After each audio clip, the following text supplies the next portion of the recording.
Welcome to the Bucher and Friends podcast. Here is your host. Let's send it over to Ric Bucher. Ric Bucher. Welcome to another episode of Bucher Friendless, subsidiary of Bucher and Friends, part of the United WeCast Network. I'm Ric Bucher. You can see me on FS1, you can read me on Bleacher Report, you can follow me on Twitter at Ric Bucher and on Instagram at Ric_Bucher.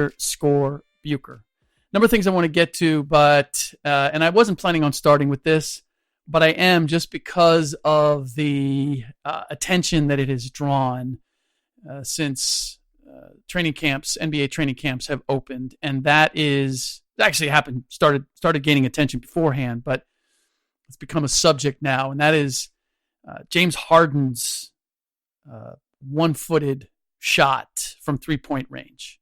The attention began when we started seeing videos of him taking it in pickup games, and then we saw him take it and miss in the game against the Shanghai Sharks, and the reaction has been, oh no, what are we going to do? Look, this is what I struggle with, and a lot of this podcast is going to be about what things I struggle with when we cover basketball in general and the NBA in particular.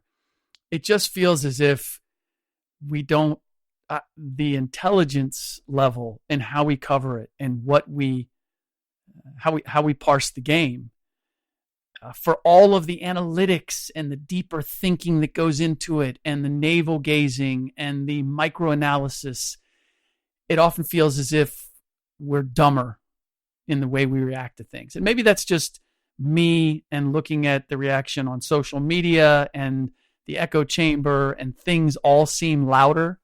And maybe that's my mistake in interpreting that as the width and breadth of how people are looking at and covering the league. But nonetheless, all this excitement, hysteria over James Harden's one-footed shot, it just mystifies me, as if this is some new secret weapon. First of all, it's about as fundamentally unsound as a shot can be. And people have said, so what do we call it? You know what we should call it? We should call it a wrong-footed three-point runner, because that's what it is. He's left-handed. He's going off his left foot, and it makes it sound exotic. And it also makes it sound like something that you shouldn't try on a regular basis. Both of which are accurate descriptions of that shot. It might just be, people have talked about Harden being selfish. I don't know that he's selfish, but the 50 dribbles, rocking into a shot, dominating the shot clock, no ball movement. For all of that, this might be the most selfish shot created, because once he plants that left foot, he's rising up and he's taking the shot. There are no other options at that stage from three-point range. It's all but a desperation pass. And why would you have multiple guys running out at a guy taking that shot? So it's not as if you're going to leave the roller or you're going to leave somebody cutting to the basket, or that he's necessarily going to be rising up in the air off one foot looking for a pass. He's going to have to be focused on the rim. So he's not coming back down. And as for the shot itself, look, getting on balance is still an important part of the equation, especially the farther away you are from the basket. And being on balance, going off of one foot, is going to be infinitely harder than going off of two. Never mind that the way he's taking it is generally, from the ones that I've seen, is he's driving toward the corner, pivots, rises, and shoots. So now he's got the challenge of getting square to the basket and taking that shot. And then there's the whole dynamics of the energy, the lift with which he's rising up. There's just way too many moving parts. It's like seeing Meadowlark Lemon hook shot from midcourt when I was a kid with the Harlem Globetrotters. And if the media would have looked at that and said, "Oh, what do we do now? What are we going? That's indefensible." Yeah, you're right. It's indefensible. Hook shot from midcourt is indefensible. How are you ever going to defend that? You're not. It's going to defend itself. You're not going to take that on a regular basis. And so get back to me when Harden is hitting those one-footed, wrong-footed runners from three-point range at a clip better than 40%. Get back to me when he's taking and making those to win games on a regular basis. And look, I get that the shot is intriguing because we haven't seen anybody take it, but there's a reason for that, because it's not a fundamentally sound shot. Aside from that, guys have been adding range, and I don't know that anybody's invented a new shot necessarily. There's different forms on jump shots. Steph Curry's jump shot is a bit unique, which is what allows him to shoot it and shoot it so well from range. But he's not reinventing anything. And even Harden's shot's not necessarily new. It's just nobody's ever thought of taking it beyond 10, 12 feet. Again, for a reason. It's intriguing because he'll always be able to get that shot off. So, but it limits the shot itself ultimately has to be successful. And I'm not anticipating that it will be. Second of all, I want to apologize for not fulfilling a promise I made via Twitter before the last podcast with Ryan Hollins. A listener was hearing me throw shade on how loosely we use the word expert or analyst when it comes to describing media members who write or talk about the NBA in a podcast, a couple episodes ago, and asked for me to elaborate as in what I believe are the requirements for someone to be regarded as an expert. And I said we'd do it in the next podcast, but the conversation with Ryan about the most underrated and overrated teams in the Western Conference based on preseason projections ate up almost all of our time. So it is on the agenda for this podcast. Before I get to that, I do want to give a shout out to our friends at Republic Jet Center. There's a reason you choose to fly privately into the New York metro area in particular, and that's to avoid delays. So if you're flying into New York City, Republic Jet Center in Farmingdale, New York should be your only choice. I know everybody goes into Teterboro or White Plains. Those are the popular choices. And because of that, you easily get backed up. You're circling, can't get in, can't get out. That's not why you fly private. If you choose Republic Jet Center, you'll experience all the reasons why you're flying private in the first place. Not only can you land and take off on time, but getting to the city can be as quick as a 12-minute helicopter ride. Teterboro, White Plains can't do that for you. And RJC can with their white glove concierge service. They'll gladly arrange a helicopter or limo, whatever you need, while you're chilling in their they have a brand new 100,000 square foot facility. It's got snacks, beverages, flat screens. You can enjoy yourself waiting while they line up the car. If you've never flown private, just find out what it's all about. Maybe worth your while, maybe affordable for you.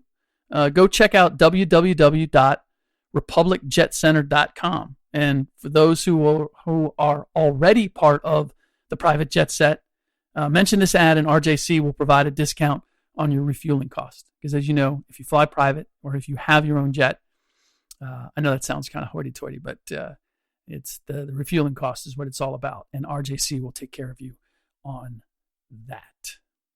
Okay, so I don't know if this disclaimer is necessary or not, but I'll give it anyway, because in talking about all this, I'm not trying to be salty. I'm not trying to be the grumpy old guy on the porch. It was better back in my day. I don't believe in any of that. But having been around, I think it's fair to look at where we've progressed and where we haven't. And in any event, I don't pretend to be an expert on who is and isn't an expert. I'm answering it because a listener asked, and because I feel like he was asking in large part because of a clarification. So I'm just answering the question, and I'm flattered that someone asked. I'm also just offering what I look for, or what I believe the ingredients are for someone to be viewed as and labeled an expert. And I don't know that there's a specific formula or resume someone has to have, even by my standards. I've actually never thought about trying to define it, because it's one of those things I can just tell. You have a conversation with somebody, or you hear somebody talking about the game, or you read what they've written, and I can tell. And a lot of it is understanding there's a lot that we don't know. There's a lot of variables. When somebody gets exact, when somebody says this is the way it is, this is the definitive, then I recognize that they are not as attuned to the game as they're pretending to be. I suspect it's like veteran NBA players who have someone suggest a new wrinkle, how to fix their shooting form, or an out of bounds play, or whatever it might be. And they can instantly recognize that the person suggesting the wrinkle doesn't understand how the NBA game really works. Because if they did, they'd know that the suggestion doesn't work. So we will dive into that, although I don't know how much time we'll spend on it, because I don't know how many of you care. I know at least one of you does. And I just, for the sake of clarifying on the previous conversation we had, I feel like it's valuable to... anyway, enough of the prologue. We are going to spend more time, and reluctantly, on all the lists that have emerged in the last week or so that have inspired various levels of outrage. ESPN's the top 100 players projected for this coming season. I think Bleacher Report had a top 50. A number of other outlets have also, not just ESPN, have picked their top 100 players in the league right now. And as I said, they've inspired various levels of outrage because that's exactly what they are meant to do, which is where my reluctance in talking about them comes from. I feel like a stooge for getting into this, because I don't know if there's any other point to them than that.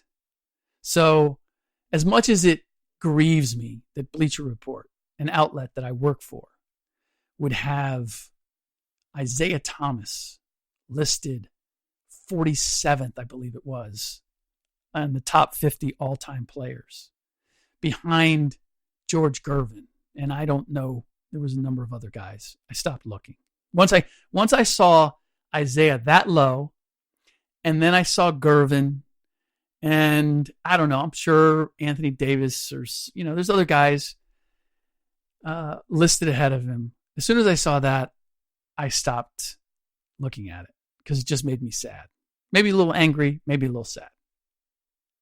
I assume whoever made the list knows Isaiah Thomas more for being the guy who killed the CBA and coached the Knicks and being on NBA TV. I don't know, but they didn't see him play.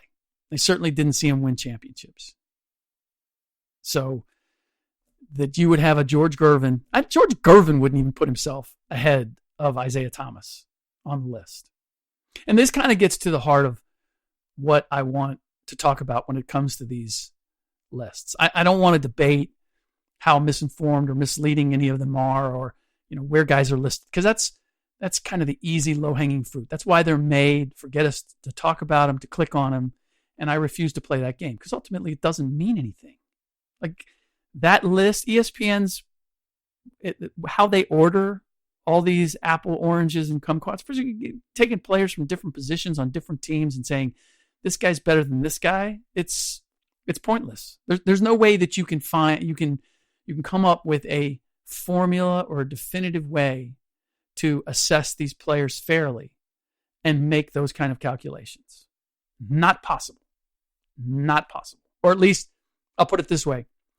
If you found a common formula and you applied it to every player in the league, then you wouldn't have the descriptive explanations for why players are in the various places.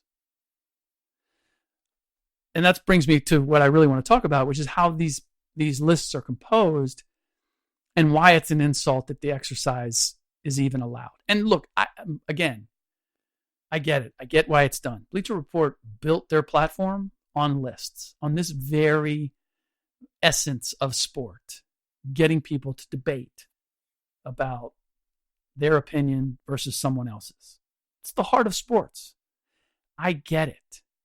But for all of the evolution that we've had in the media, the ways in which we can tell stories, the ways that we can easily tell stories, not having to be on TV, the use of video, we should evolve with it. And I feel as if we're not. We're going backwards. So, and here's my general take on providing a product for consumption, regardless of price. Make it worthwhile. Yeah, the internet's free. The lists are free. But shouldn't we still be shooting for some level of quality? I'm still asking for your time, which is a very valuable commodity for you to spend, or you're asking me to spend on something that I am going to consume. The world as I see it in general is, and this is where, the old grumpy man maybe kicks in, but I feel like we're being overrun by too many hollow promises and too much junk, largely because there are so many people fighting for that entertainment space. And it's so easily to get into the entertainment space. And now we're all crabs in a bucket. But as I see it, that's upon us to raise our own bar. And it's not an excuse. Example. I was on a United flight recently that offered free TV and Wi-Fi service with a charge. The latter with a charge. Sweet, I thought. I can watch the Saints and Cowboys. This is on a Sunday night. Watch the Saints and Cowboys. I can get some work done by being online at the same time. This is going to be a good flight. Only that's not what I got. I got glimpses of the game in 2-second bursts, but mostly a blank screen, followed by a blank screen with a message on the bottom that read, "Due to normal aircraft movement, channel is temporarily unavailable." Now, keep in mind, I was seeing that message for about 2.5 hours at various times. Every 30 seconds, I'd get 2 seconds of TV, followed by 20 seconds of blank screen, followed by 15 seconds of "due to normal aircraft movement," etc., etc. First of all, I don't even know what that means. I mean, I'm in an aircraft. It's up in the air. Obviously, it's moving. It wasn't like we were hitting a lot of turbulence. So putting the excuse that the TV wasn't working because of normal aircraft movement doesn't make it. Now, maybe I should have just turned off the TV and cracked a book, which is what I would have done if there was no TV screen and no Wi-Fi promised. In fact, on the flight back, there was no TV. I was fed up with the Wi-Fi, so I just read. That was a happy puppy.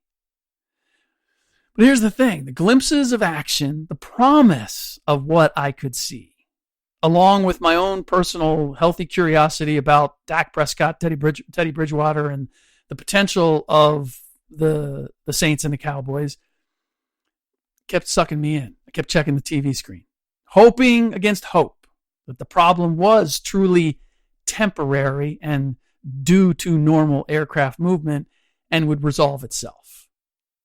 The Wi-Fi was just as big of a tease, allowing me to get to the point where I could log into my United account, I could submit my credit card information, thereby making me think it would eventually connect and I'd have internet access. Truth be told, I was able to, as soon as I landed, I saw that I got charged for the Wi-Fi, but no, never actually connected. Spent nearly the entire flight waiting for one or the other, TV or Wi-Fi, to work, and hating myself for wasting my focus on something I give my kids a hard time for being too consumed by, which is video content, and B, hoping services that more often than not are flawed would this time, for some magical reason, deliver. So that's a little bit of a rabbit hole we went down. But my point being, look, don't promise me something. Don't offer me something and then not be able to deliver me something that's satisfying or worthwhile. And it's the same with these damn lists. It's a bit like going back to a restaurant where you had a bad meal and ordering the exact same thing with the thinking that surely they won't screw up the same meal twice. Yes. In all likelihood, they will. So it's on me that I look at these lists. But I keep thinking, come on, there's going to be a better rhyme or reason. This one's going to be better. I don't know. You know what? Probably my fault. It's my fault. But don't tease me with that. And I don't think I'm alone. You guys probably get sucked into the same thing. And don't feel good about it afterward. And some of that, the restaurant analogies, a little bit more with my whole United thing. I mean, it's bad enough that you're going back to the same restaurant, right? And as I said, in this analogy, United is the restaurant. But in this case, look, I fly the effing friendly skies enough that the perks for all of my patronage outweigh going to an airline where I have no status. Although, if everything was equal, or an airline offered to grant me the same status with them to get me to switch, I'd seriously consider it. And know that I fly a lot, and I am very loyal. So I'm just throwing it out there in case any Alaska, JetBlue, or Jet SweetX executives are listening. And no offense, Delta or American, but based on my friends who've been flying you as much as I have United, it sounds as if I'd be worse off than I am now. So JetBlue, Alaska, Virgin, Jet SweetX, I'm available. I'm potential free agent here. And as I said, in all of this, the truth is I should know better. I know one definition of insanity is doing the same thing over and over again and expecting a different result. And most days, I don't. If something isn't working, I move on. But every now and then, I get sucked back in and I can't help myself. It's just this morbid curiosity. And that's what it is with these lists. Because, and no offense to anybody who puts them together, I at one point in my career either participated or I had to put them together early on in my career. And it was the same thing. Like I was putting them together. I was the guy who was putting the list together at a time when I was far less qualified to do it than I am now. They're junk, pure and simple. They're false advertising at their finest, and they're worthless. It's false advertising because they suggest that there is a basis for this order.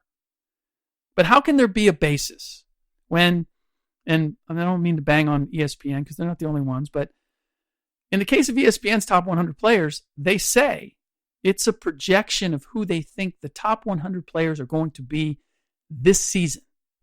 But 80% of the explanations are about what those players have done, and there's a healthy part of it in which they're explaining why they might not actually live up to their particular rank.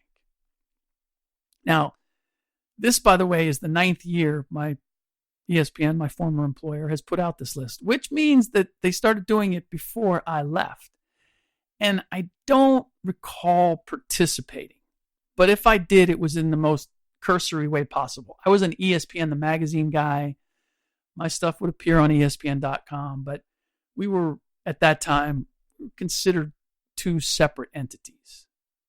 And if I did participate in ESPN.com, and I feel like I did on a couple of things, where they'd have 25, 30 of us, all of us listed as experts. And come on. But in any event, all they asked was for me to submit a list of names. There wasn't any discussion. There was no debate. There was just a list, and they were collated with all the other submitted lists. And again, what I remember is that it was a .com production, and there was a whole list of people identified as experts or insiders. Now, this is more about me. And it's my podcast, so you're probably learning more about me. If you just wanted straight news, go to the BBC. When it comes to my work, my definition of being a good teammate may not be the same as everyone else's. When it comes to working with my editors and producers and bosses, I'm open to input, criticism, happy to share whatever plaudits the work might draw. If it's offering what I've learned about chasing stories to colleagues or anything else from my years in the business, I'm happy to do it. I don't really like to spend social time with other writers and reporters. I've had friends, and that's always been awkward for me because we're in competition. And I met you because, in most cases, because of the job, not because of some personal interaction. And in some ways I envy. I see people in the business all the time who work for different outlets, and I see them talk about each other as best friends and all of that. I've just never been able to get there. So, but if it comes to somebody that I'm working with, if I can help them and if they're working on a story, need me to get them quotes from a player or coach I have access to that they may not, I have no problem doing that. If it's telling them how I've gone about building my career, or my secrets to digging out stories or developing sources or what I might, happy to do all of that. Especially when it comes to people we work for the same outlet. We're on the same team. More than happy to do that. I'm really reluctant to take quotes and have other people do that for me, because there's so much that I gain from seeking out, and this goes just with information, stats, whatever it might be. I discover a lot along the way, and it changes potentially my view of the story. So, and it's also in going to talk to somebody about a story, I'm developing a relationship, cultivating a relationship. And then when I write the story, I'm responsible for everything in it, is the way I look at it. And if I'm getting quotes from somebody else, I got to make sure they're in the proper context. I never feel I've done it. There's times where it's necessary, but I've never felt comfortable doing it. And I certainly don't feel comfortable at all aggregating my view of the game, however it may be, or my assessment of players with somebody else's. It's, again, I don't know what the overall purpose is. You want to know how I see guys and how I see the game? Okay, that's what you're getting. If we're going to put together a panel of 25 so-called experts, first of all, I guess we should address the request on Twitter about what I think someone has to be considered an expert on the NBA. First of all, I don't believe you have to have played in the league. And I say that first because the listener suggested that as a prerequisite. And that's not because I didn't play in the league. It's because I know, having been around the league, that it's a signifier of nothing. All players know certain things that the average person does not know.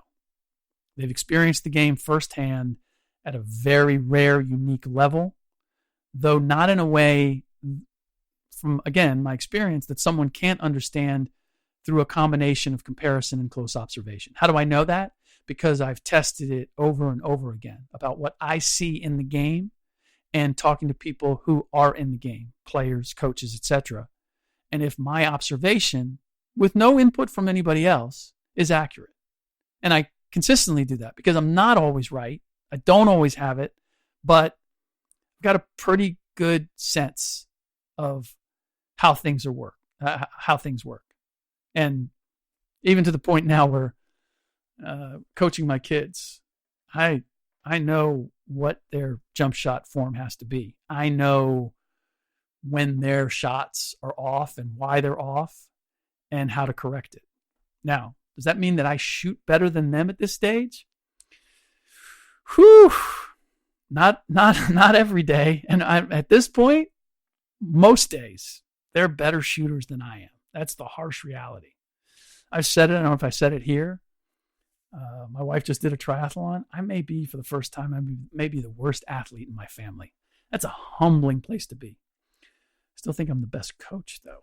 Maybe that's the transition that I'm making. Anyway, enough about that. So, players. This may sound strange, but having played the game doesn't mean that someone understands the game, even if they've played it at the professional level. It means they have the requisite physical ability to play at the professional level, and they know enough about the game to utilize that physical ability.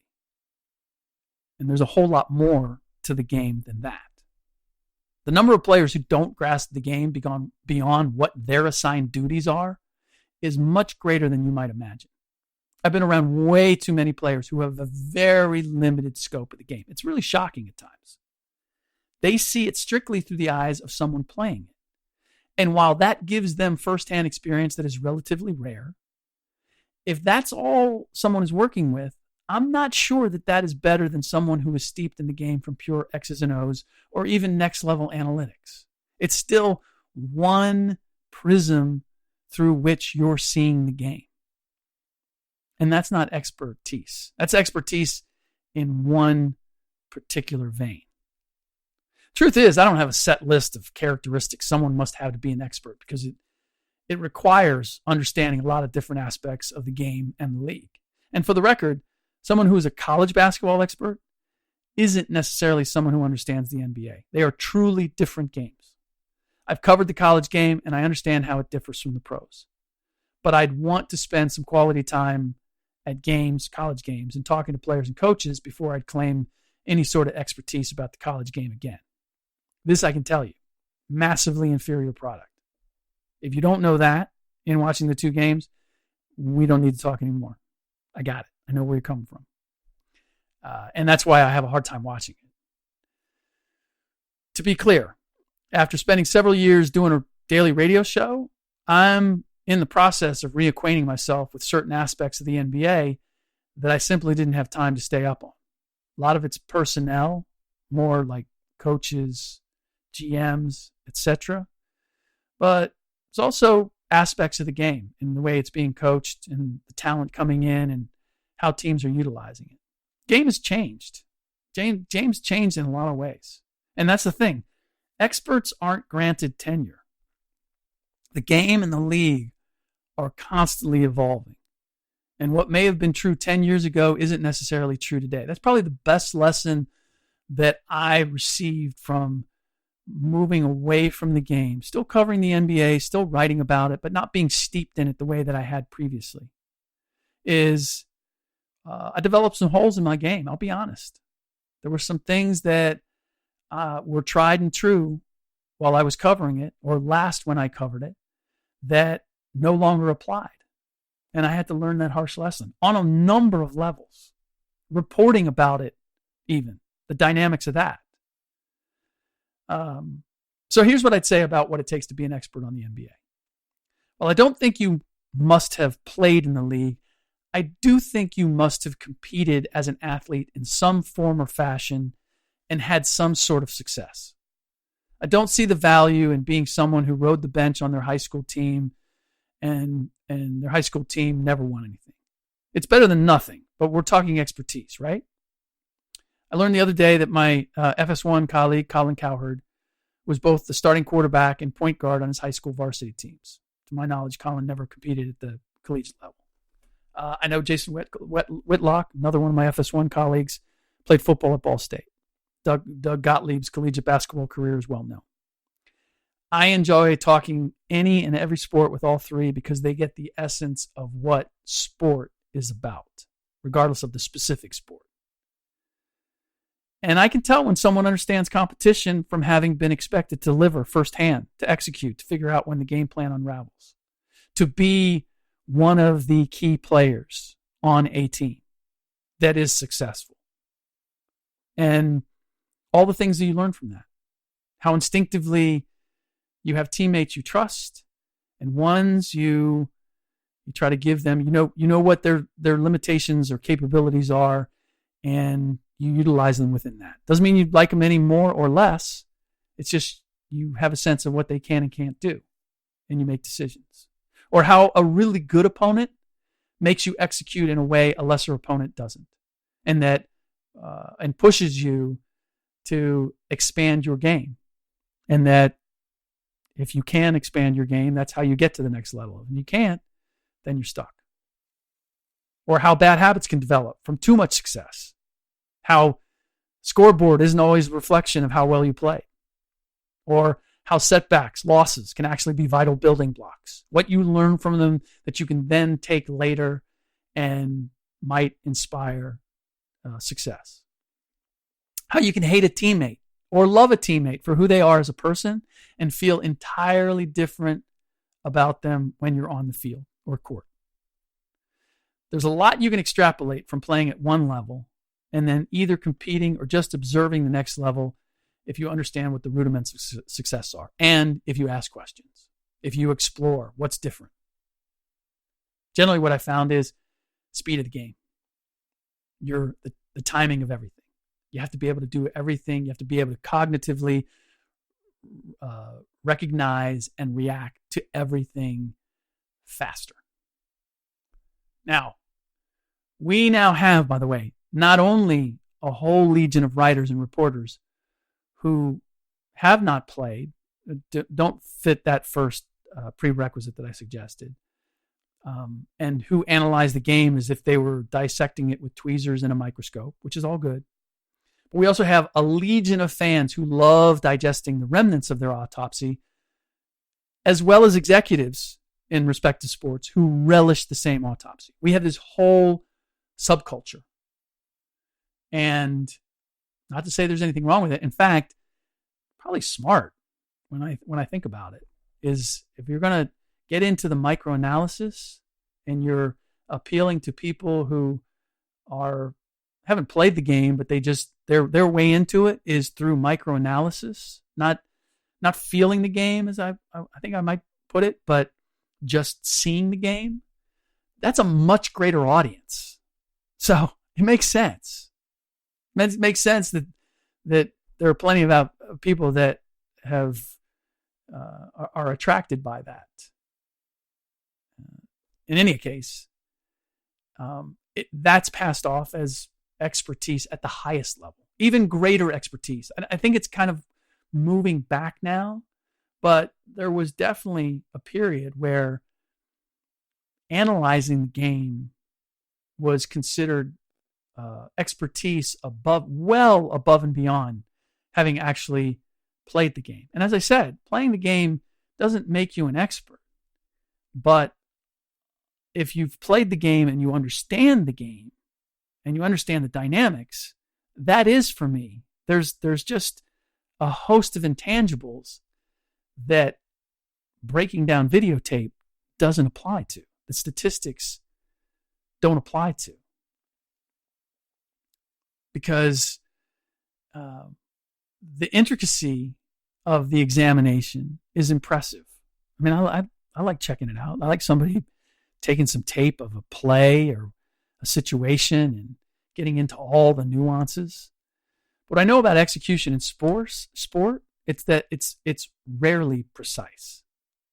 There are way too many moving parts and too many elements beyond any one person's control. Super simple example just from this past weekend of a sport that I'm not generally, I watch some of, college football. Northwestern playing Wisconsin, trailing 6-3. They have a 17-yard punt return. Would have put the ball near midfield. It gets called back because of a penalty. A push in the back that actually didn't spring the ball carrier but drew a flag anyway. It was an inconsequential penalty as far as affecting the play, but nonetheless it was called, and so it had great consequences. But as a result, Northwestern starts on its own 16. The ensuing play, the quarterback is sacked. He fumbles because of the proximity to the end zone, only 6-7 yards.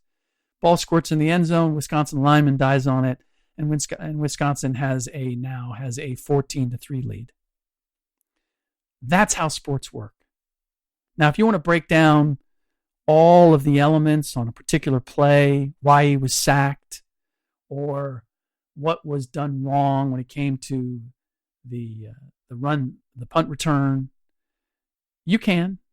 You ultimately can, for sure. But it's all connected. And there's a bunch of things that happen that can't be anticipated in any one situation. It's human error. And human error is always a big part of it. And here's the thing. This is the thing with sports. And even the most precisely executed plays, I guarantee you there are mistakes made that are overcome. There's no perfectly executed play. And on the other hand, there are excellent decisions made to combat that play that go for naught. That happens on every play. My general point, it's an inexact science. So don't try to make it one. So that's one. I don't care what level someone's played at. I care what their experience was playing at whatever level they played. You can look at some of the great coaches in a variety of sports. They didn't necessarily play in their league, but I defy you to find one who wasn't a standout in some way at whatever level they did reach. Going pro is about having the requisite physical gifts along with the mental toughness and understanding of the game. If you were never a competitive athlete, you're one credit short in my book. Again, this is my book. I also believe in Malcolm Gladwell's 10,000 hours theory. If you have never worked the beat of a team in a sport, I don't think you can be an expert. Now, obviously, if you worked for a team, that counts too. I'm just saying from a media person's perspective. So what does that mean for a beat writer? Well, just to show you my appreciation for analytics, let's say a typical season is 196 days, which includes training camp. And let's say on game days, a beat writer spends 7 hours talking to or observing a team, and that counts shoot around, pregame, game, locker room, press conference. And let's make it 4 hours on practice days. And this, by the way, also shows you the subjectivity of analytics. The sorts of estimations that I'm making right now are the estimations that are at the heart of every number you've ever consumed on Basketball Reference. Somebody's watching games, they're watching videotape, and they are making the same assessments, the same numerical assessments that I'm making. As the kids say, trust. All right, so 82 regular season games plus 6 preseason games, that's 88 games total, times 7 hours. That gives us 616 hours. 98 practices times 4 hours is 392 hours. That, if my math is correct, gives us a total of 1,008 hours a season. So, going back to the 10,000 hour theory, which is to become an expert, proficient at anything, Malcolm Gladwell book Outlier suggests that you need 10,000 hours of experience.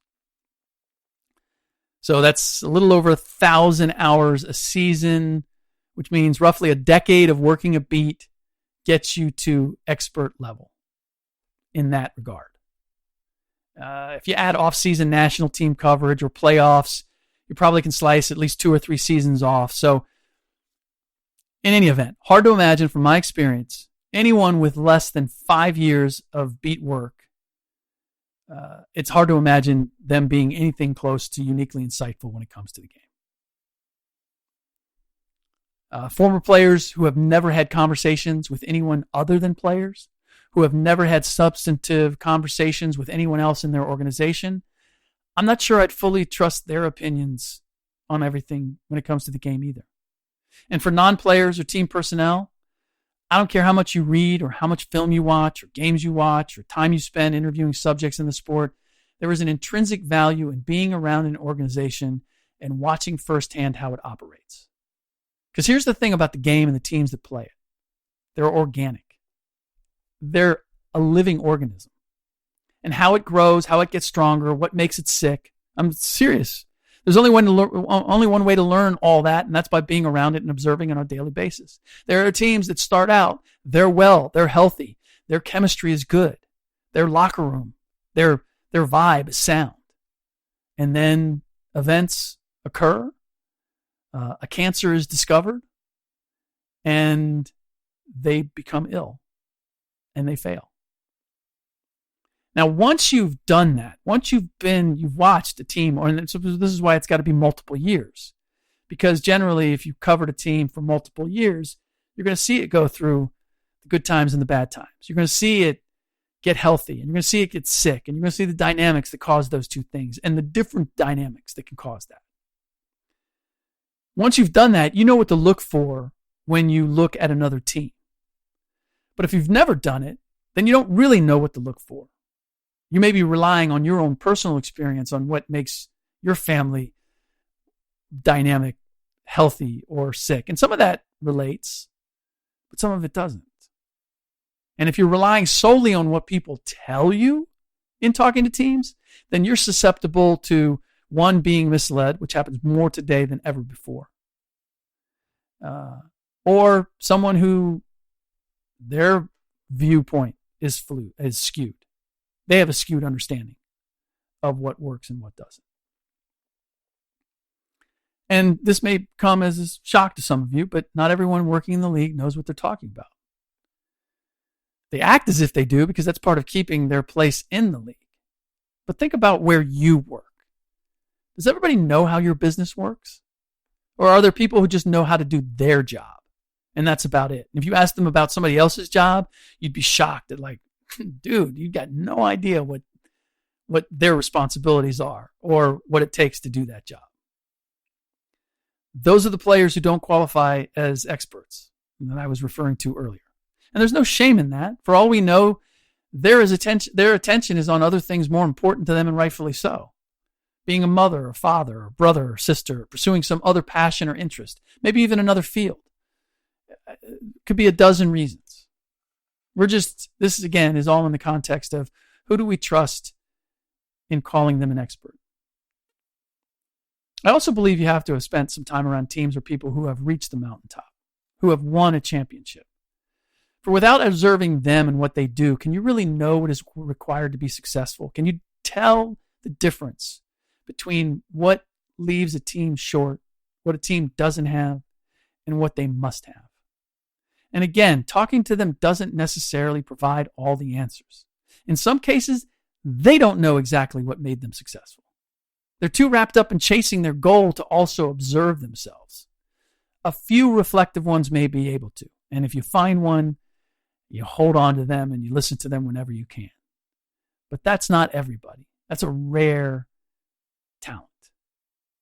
So I know all of this may be a little more maybe undefined than my guy on Twitter had hoped for, but I wanted to answer the question. And so I believe I have. That does it for this episode of Bucher Friendless. Again, subsidiary of Bucher and Friends, part of the United WeCast Network.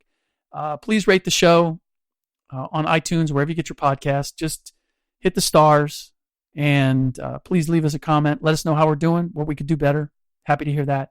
And if you'd like to be eligible to win some prizes, then screenshot that review and send it to @BucherFriends, and you will. In the next podcast, I will catch up once again with Will Blackman, an NFL vet, Super Bowl champ, and we will get into what we are seeing with the Buffalo Bills. Surprise, have they taken a step forward? Pittsburgh Steelers finally get off the schneid. I'm really intrigued by everything that's going on in the AFC North, not just because I grew up in Cincinnati and I'm a misbegotten Bengals fan, but there's also talk about Brady finally showing his age. That's in the next podcast. For now, as always, thanks for listening.